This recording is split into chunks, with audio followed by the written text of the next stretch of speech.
আজকের রাস্তাটি হচ্ছে ঢাকা বিশ্ববিদ্যালয়ের ভিতর দিয়ে নিউ মার্কেট দিয়ে যেতে যে রাস্তাটা, সেই রাস্তাটা আমরা জানি ঢাকা বিশ্ববিদ্যালয়ের ভিতর দিয়ে চলাচল করা যায়। এখানে সব ধরনের যানবাহনের অনুমতি না থাকলেও মোটরসাইকেল, রিক্সা, সিএনজি, তারপর যে টেম্পোগুলো আছে এগুলো এখান থেকে চলাচল করে। তো ঢাকা বিশ্ববিদ্যালয়ের ইতিহাস সবারই জানা আছে। ঢাকা অবস্থিত এটি এটি একটি স্বায়ত্তশাসিত সরকারি বিশ্ববিদ্যালয়। 1921 সালে তদানীন্তন ব্রিটিশ ভারতে অক্স ব্রিজ শিক্ষা ব্যবস্থা অনুসরণে এটি স্থাপিত হয়। এর শিক্ষা কার্যক্রম শুরু হয় 1921 সালের 1 জুলাই, অর্থাৎ 103 বছর কিন্তু পার হয়ে গেছে। সূচনা লগ্নে বিভিন্ন প্রতিচর্যা বৃত্তিধারী ও বিজ্ঞানীদের দ্বারা কঠোরভাবে মান নিয়ন্ত্রিত হওয়ার প্রেক্ষাপটে এটি প্রাচ্যের অক্সফোর্ড নামে স্বীকৃতি পায়। এই ইতিহাস আমাদের সবারই জানা।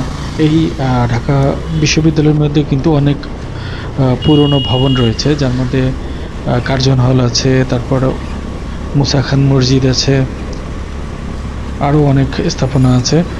আর ওপাশে ঢাকাবাসীর 300 নেতার মাজার আছে। তারপর শাহবাজ খানের মসজিদ আছে।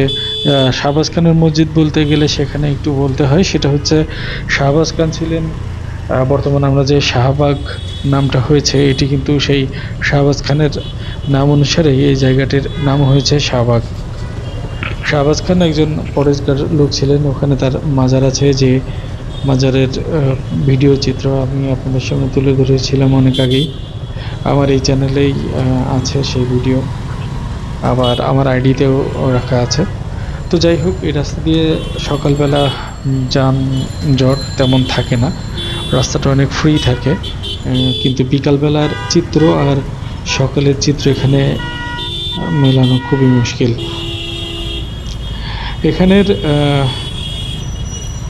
যে রাস্তা, সেই রাস্তায় কিছুটা একমুখী দুমুখী দুটোই চলাচল করা যায়। তবে সবচেয়ে সমস্যা হয় যে যখন রাস্তার একটা নির্ধারণ করা থাকে, ঠিক এই পাশ থেকে আসবে ওই পাশ থেকে যাবে, যে রাস্তাগুলোর করা থাকে না, এরকম যেরকম আইল্যান্ড থাকে এরকম থাকে না যে রাস্তায়, সেই রাস্তায় যখন তখন অতিক্রম করে যায় গাড়ি টাড়ি এগুলো, আর তখনই একটু বিভ্রাটের সৃষ্টি হয়। দেখাচ্ছি এই যে এখান থেকে কিন্তু এই রাস্তার আইল্যান্ড আর নাই। তার মানে আপনি এই যে দাগ বরাবর আমি চলতেছি, সে দেখবেন অনেক ক্ষেত্রে আমাকে এই দাগ অতিক্রম করে আমার ওকে ক্রস করে যাচ্ছে। আবার এই গাড়িটি হর্ন বাজানোর সময় ওনার বাম পাশে সাইড থাকা সত্ত্বেও কিন্তু আমাকে দেয় না। আর যেতে যেতে দেখা যায় যে এখানে কিন্তু তরকারি বিক্রি হচ্ছে। এখন সরকারি পর্যায়ে ট্রাকে করে তরকারি বিক্রি করা হয়।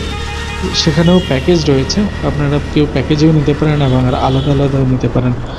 এরকম সুবিধা কিন্তু হয়, দেখা যায় সব জায়গায় না হলেও কিছু কিছু জায়গায় দেখা যায়। যেমন নিউ মার্কেটের এই এলাকায়, অর্থাৎ ঢাকা বিশ্ববিদ্যালয়ের এই ভিতরে এইখানে দেখা যায়। আবার ওদিকে এটা আরেকটা দেখা যায় শুক্রাবাদ ওভারব্রিজের নিচে, অর্থাৎ মেট্রো শপিং মলের উল্টা পাশে। এই রাস্তা দিয়ে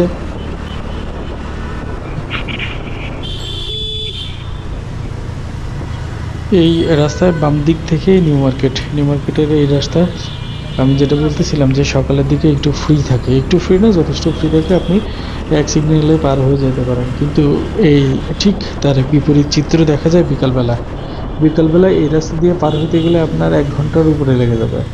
আর সবচেয়ে বিরক্তিকর হচ্ছে যে আপনি যাচ্ছেন আপনার সাইড দিয়ে, তখনই দেখবেন কোনো একটি রিক্সা আপনার সামনে এসে ডান্স দিচ্ছে, যে একবার এদিকে যায় একবার ওদিকে যায়, একবার এদিকে যায় ওদিকে যায়। আপনি যদি বলেন যে ভাই আপনি একটু সাইড দেন, তখন আপনারে উল্টা শোনাবে যে ভাই চালাতে পারেন না তো রাস্তায় কেন, এরকম কোনো কিছু। আবার কখনো আপনার মোটর সাইকেলের ঘেঁষে দাঁড়াবে, যদি বলেন যে একটু সরে দেন, বলে আপনার সামনে তো জায়গা আছে, যাইতে পারতেছেন না, এরকম একটা পরিস্থিতি। কী বলার আছে এখানে, আপনি কিছু বলতেও পারবেন না, আবার ইয়ে করতে পারবেন না। আপনি যদি দাঁড়াই কিছু বলতে চান, পিছনের মানুষের অসুবিধা হবে, এমনভাবে হর্ন বাজাবে যেন আপনি অপরাধ করেছেন, আপনি অপরাধ, এমন একটা পর্যায়ে চলে আসে। আর বিকালবেলা এইখানে একবারে পলাটু চলে। পলাটু বলতে আমাদের ভাষায় সেটা, যেটাকে লুকোচুরি বলে, সেটা হচ্ছে আপনি যাচ্ছেন, দুম করে একজন আপনার বাইকের সামনে এসে আপনারে মানে গাড়ি যেরকম যায় সিগন্যাল, ওই যে সিগন্যাল দেওয়ার চেষ্টা করছে যে আপনি থামেন, আমি একটু যাই, এরকম একটা অবস্থা। কিন্তু ওভারব্রিজ আছে, সেটা ফুট ওভার ব্রিজ আছে, সেগুলো দিয়ে কেউ পার হবে না। ফুট ওভার ব্রিজ দিয়ে ওই যে দেখবেন যে আপনারা সিগন্যাল দেওয়ার চেষ্টা করবে, এটা এসে যে ভাই দাঁড়ান, কিংবা আপনি ওদিক দিয়ে যান আমি এদিক দিয়ে যাই, এরকম একটা সিগন্যাল যেগুলো গাড়িতে দিয়ে থাকে। আর এখন মানুষ আপনাকে সিগন্যাল দেবে। তো কথায় কথায় চলে এসেছি সায়েন্স ঢাকা কলেজের সামনে। ঢাকা কলেজের সামনের এখান থেকে একটু হালকা করতে হয় গতি, কারণ দুমদাম করে সাহেবেরা ওদিক থেকে এদিকে চলে আসে, যেটি খুবই বিপজ্জনক। কারণ আপনার সামনে একটা গাড়ি আছে, আপনি তার ডান পাশ দিয়ে ক্রস করে সামনে যাচ্ছেন, দুম করে লেগে গেল রিক্সা। কেন?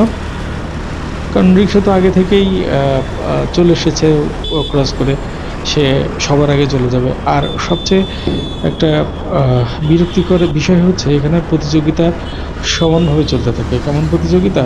কোনো গাড়ি টাড়ি আসলে, কোনো ধরেন আপনি একটা সাইড পেয়েছেন ডান বাম পাশ দিয়ে, আপনি চলে যাচ্ছেন আপনার মোটর সাইকেল নিয়ে। এখন পিছনের মোটর সাইকেল হলে আপনাকে এমনভাবে হর্ন দেবে যে আপনার আগে যেতে পারলে যেন তার ভালো হয়, মানে গতি সর্বোচ্চ থাকবে এবং চলে যেতে থাকবে। আর এই যে বিরক্তিকর জিনিস আর একটা হচ্ছে যে দুম করে একজন গাড়ি ঘুরিয়ে দেয়া, লেন পরিবর্তন করুক আর না করুক, আপনার সামনের অংশ ঘুরিয়ে দিয়ে রাখবে। এবং আপনার তো ইচ্ছা হোক আর না হোক, আপনার গতি অবশ্যই সংবরণ করা লাগবে। বলতে বলতে এখন ল্যাবয়েডের কাছাকাছি, অর্থাৎ সিটি কলেজ পার হয়ে গেছি, ল্যাবয়েডের কাছে আছি। যে ল্যাবয়েডের ফুটওভার ব্রিজ পার হচ্ছে, রাস্তার মাঝখানে গাড়ি দাঁড়িয়ে থাকে, এইটা সবচেয়ে বিরক্তিকর। আর এই বিরক্তিটা, এই অভ্যাসটা থেকে যায় বিকালবেলা যখন অফিস ছুটি হয়, তখন কিন্তু এই বিরক্তিটা আরও অসহ্য পর্যায়ে চলে যায়। কারণ অফিস ছুটি হলে এইভাবে গাড়ি রাস্তার মাঝে দাঁড়িয়ে থাকলে তখন চলতে সমস্যা হয়। আপনি মোটরসাইকেল কিংবা বাসের গতি কখনোই এক গতিতে যাইতে পারবেন না। কারণ হঠাৎ করেই যদি ট্রাফিক সিগন্যাল নাও দেয়, তারপরেও মানুষ সিগন্যাল দিয়ে আপনাকে থামিয়ে দেবে।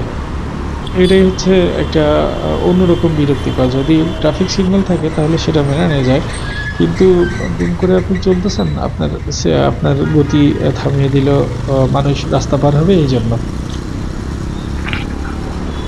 বিভিন্ন আজব কিসিমের ঘটনা ঘটে। আর আমার যে প্রোফাইলে দেখিয়েছিলাম যে আমি সাতক্ষীরা অঞ্চলে যখন রাত্রে গাড়িতে গেছি, দেখিয়েছিলাম আপনাদের যে লাইট বিহীন গাড়ি রাত্রে চলে, সত্যি আশ্চর্য লাগে। আবার কোনো কোনো গাড়ি তার ইচ্ছা মতো লাইটিং করা, যে ভিডিওগুলো আমার এই প্রোফাইলে রয়েছে। আবার অনেক ভিডিও ইউটিউবে আপলোড করেছি। ও, বলতে বলতে আরেকটা জিনিস বলি, সেটা হচ্ছে আমার যেমন ফেসবুক প্রোফাইল রয়েছে, তেমনি ইউটিউবে একটি চ্যানেল আছে। সেটি ইউটিউব চ্যানেল যেটা আছে এলিস দ্য আনটোল্ড স্টোরি, লিখলেই সবার আগে চলে আসে। একটু ব্যতিক্রম কিছু করার জন্য ইউটিউবে পথ চলা শুরু করেছিলাম। ফেসবুকে তখন ভিডিও দিতাম না, এমনি স্বাভাবিক করতাম। পরে পেজ খুলেছিলাম, অনেকগুলো মনিটাইজেশন আটকে গেছে। মনিটাইজেশন আটকায় যায় ফেসবুকে, তো সামান্য পরিমাণ হইলে তখন আটকে যায়। যাই হোক, এখন আর কোনো মিউজিক ইউজ করি না, সরাসরি ভিডিওতে সাউন্ড দিয়ে কথা বলি। এবং এখন তো বাইক চালানোর সময় কথা বলেই নিই, এই কারণে এখন আর সমস্যা হয় না, কোনো কপিরাইট খেতে হয় না। কপিরাইট খেলেই কিন্তু ফেসবুকের মনিটাইজেশন নষ্ট হয়ে যায়। ইউটিউবের মনিটাইজেশন আমি পেয়েছি আরও অনেক আগে, তবে ইউটিউবে নিয়মিত কাজ না করার কারণেই কিন্তু ভিউজ কমে যায়। ভিউজ কমে গেলে তখন আবার ওইটা কাভার করতে অনেক সময় লাগে। যাক, আলহামদুলিল্লাহ এখন সব কিছু কাভার করে আমার ইউটিউব ফেসবুক মোটামুটি ইনকাম হচ্ছে। একদিন সবাই সফল হয়, লেগে থাকতে হয়। আমার এই পর্যায়ে পৌঁছাতে প্রায় 3 থেকে 4 বছর সময় লেগেছে। 3 থেকে 4 বছর কষ্ট। কখনো ভেবেছি যে না বাদ দেবো, থাক, আর ভাল লাগে না, এরকম অনেক হয়েছে। কখনো আপলোড দিয়েছি, কখনো দিই নাই, কখনো প্রেশার নিতে পারি না। যেমন আমার আরেকটি চ্যানেল আছে শেয়ার বাজার নিয়ে, শেয়ার বাজারের মার্কেট খারাপ থাকার কারণে ওই চ্যানেলে এখন আর আপলোড তেমন হয় না। আর না হওয়ার কারণ ওখানে কিন্তু সাবস্ক্রাইবার অনেক আছে, 6,000-এর উপরে, তারপরেও ইচ্ছে করে না এখন। কারণ মার্কেট যদি ভালো না হয় আপনি বগর বগর কতক্ষণ করবেন, আর আপনার বগর বগর কে বা সহ্য করবে। আর এই মার্কেট যদি ভালো দেখাতে পারেন তাহলে কিন্তু আপনার ফলোয়ার কিংবা সাবস্ক্রাইবার এমনিতেই বাড়তে থাকবে। কিন্তু মার্কেট ভালো নয়, আপনি শুধু বলেই যাচ্ছেন যে আজকে মার্কেটের এই পয়েন্ট পড়েছে, কালকে মার্কেটের ওই পয়েন্ট পড়েছে। শুধু যদি পড়ে তাহলে উঠার সংবাদ কখন আপনি দিবেন? আর মার্কেট উঠলেও 2 দিন, নামলে 3 দিন, তবে এমন নামে যে ওই 2 দিন যেটা উঠে সেটা কাভার করতেও পারে না। তাই ভাবলাম যে না থাক, আপাতত শেয়ার বাজার থেকে একটু ঘুরে দাঁড়াই, একটু স্বাভাবিক। মোটর সাইকেল যখন পেয়ে গেছি হাতে, তখন এই যে দেখেন উনি দাঁড়িয়ে আছে, তারপরে আবার পিছাচ্ছে, মানে আমার মোটর সাইকেলের দাগ করে দিল একটা। এই ভদ্রলোকগুলো কি মানে যাবে ডান দিকে না বাম দিকে সেটাই সে শিওর না। এখন আমার গতিতে সে ডান দিকে ঘুরোচ্ছে, আমি পিছন থেকে মোটরসাইকেল তারটা সরাতে গেলে তো আবার আমার পিছনে আবার ট্রাফিক পুলিশ, এখানে আবার মোটরসাইকেলের সিগন্যাল দেওয়া হচ্ছে, কাগজপত্র চেক করা হচ্ছে। যাই হোক, আমি আবার গন্তব্যের দিকে পৌঁছে গেছি। আর আজকের ভিডিও এখানে শেষ করব। প্রতিদিন হয়তো আমি এক রুটে যাই বলে এক রুটে তা দেখি, কোনো সময় আপনাদের সামনে ভিন্ন রুট তুলে ধরবো। আর সাথে থাকবেন, ভালো থাকবেন, সবাইকে ভালো রাখবেন এই দোয়া করি। ভালো থাকবেন, ধন্যবাদ সবাইকে কষ্ট করে দেখার জন্য।